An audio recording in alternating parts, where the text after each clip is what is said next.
Partout, les mêmes scènes d'habitants à la recherche de survivants, avec leurs mains pour seuls outils. Des immeubles entiers se sont effondrés. À Diyarbakir, les secours dégagent des rescapés un par un. Près de 200 personnes se trouveraient ensevelies sous ces décombres. J'ai un ami qui habite ici. Ses enfants ont été sauvés par l'étage du dessus. Seule sa fille s'est cassé le bras. On va voir ce qui est arrivé aux gens qui habitent en dessous. Il est 4h17 quand la terre tremble. En plein milieu de la nuit, les lumières s'éteignent. Un séisme de magnitude 7,8 secoue le sud-est de la Turquie et la Syrie voisine.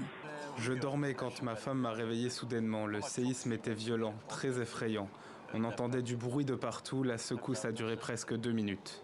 Malgré le froid et la pluie, les habitants se rassemblent à l'extérieur par crainte des répliques. Une cinquantaine ont été enregistrés selon l'agence gouvernementale de gestion des catastrophes. Des secousses ressenties au Liban, à Chypre, mais surtout en Syrie, à seulement 60 km de l'épicentre. Ici, une course contre la montre est enclenchée, avec parfois des bonnes et des mauvaises nouvelles. Face à l'ampleur des dégâts, les casques blancs de la défense civile appellent à l'aide sur les réseaux sociaux. C'est très difficile pour nous. Nous avons besoin d'aide. La communauté internationale doit faire quelque chose pour nous aider, pour nous soutenir. Plusieurs pays européens ont d'ores et déjà envoyé des aides d'urgence. Le bilan humain évolue d'heure en heure.